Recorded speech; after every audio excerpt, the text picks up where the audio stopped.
निरर्थक खर्च, dead investment के बारे में है। ये हमें सिखाती है कि संपत्ति वो नहीं है जो आपके पास है, बल्कि वो है जो आपके लिए कुछ पैदा कर रही है। शीर्षक: कंजूस का पत्थर और गड़ा हुआ खजाना। अध्याय 1: सोने का मोह। एक बहुत ही अमीर लेकिन बेहद कंजूस व्यक्ति था। उसने अपनी पूरी जिंदगी दिन रात मेहनत की, अपनी जरूरतों को मारा और पाई पाई जोड़ी। जब उसके पास बहुत सारा सोना इकट्ठा हो गया तो उसने उसे बेचकर सोने की एक बड़ी ईंट बनवा ली। उसे डर था कि कहीं कोई उसका सोना चुरा न ले, इसलिए उसने अपने बगीचे के एक सुनसान कोने में एक गहरा गड्ढा खोदा और उस सोने की ईंट को वहां दबा दिया। अध्याय 2: रोजाना का कर्मकांड।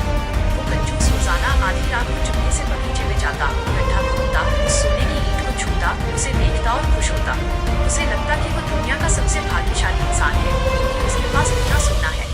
वो न तो उस सोने को खर्च करता, न ही उससे कोई व्यापार करता। उसके लिए वो ईंट बस एक मानसिक संतोष थी। एक दिन उसके एक पड़ोसी ने उसे झाड़ियों के पीछे से देख लिया। पड़ोसी समझ गया कि यहाँ कुछ कीमती छिपा है। अगली रात जब कंजूस सो रहा था, पड़ोसी ने गड्ढा खोदा, सोने की ईंट निकाली और चंपत हो गया। अध्याय 3: खाली गड्ढा और विलाप। अगले दिन जब कंजूस वहाँ पहुँचा तो उसने देखा कि गड्ढा खाली है।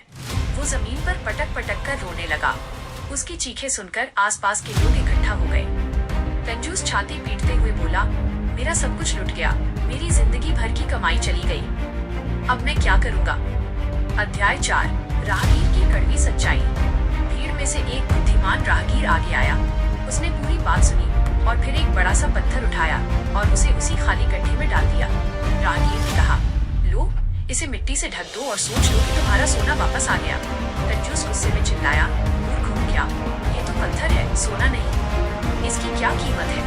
राहगीर ने शांति से जवाब दिया, जब वो सोना वहाँ गड़ा था तब भी वो तुम्हारे किस काम आ रहा था?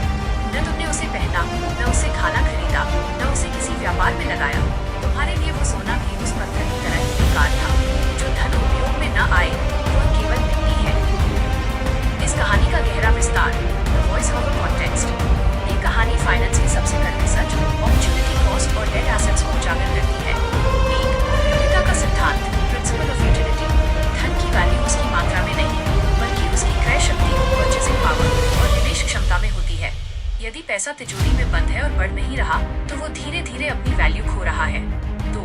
आलसी पूंजी, आइडल कैपिटल। अर्थशास्त्र में इसे आलसी पैसा कहा जाता है। जो पैसा बैंक में या घर में बिना निवेश के पड़ा है वो वास्तव में आपको गरीब बना रहा है, क्योंकि महंगाई, इन्फ्लेशन उसे हर दिन थोड़ा थोड़ा खा रही है। 3.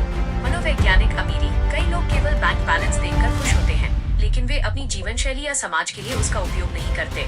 ऐसे लोगों के लिए पैसा केवल एक नंबर है, संपत्ति नहीं। 4. तरलता और निवेश। सोने की ईंट को जमीन में दबाने के बजाय अगर उसने उसे किसी व्यापार में लगाया होता तो वो और सोना पैदा करती। निवेश का अर्थ ही है पैसे से पैसा बनाना। जीवन का सबक। संपत्ति का संचय, सेविंग करना अच्छी बात है, लेकिन उसका निवेश, इन्वेस्टिंग करना अनिवार्य है। पैसा बहते हुए पानी की तरह होना चाहिए। अगर वो एक जगह रुक गया तो वो अपनी शक्ति खो देता है।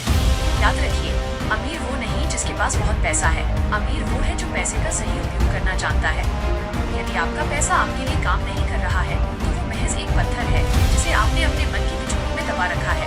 क्या आपका पैसा भी किसी गड्ढे में पत्थर बनकर पड़ा है, या वो आपके लिए नई संभावनाएं पैदा कर रहा है? ये था आज का वीडियो। मुझे उम्मीद है कि आपको इससे कुछ नया सीखने को मिला होगा और ये आपके काम आएगा।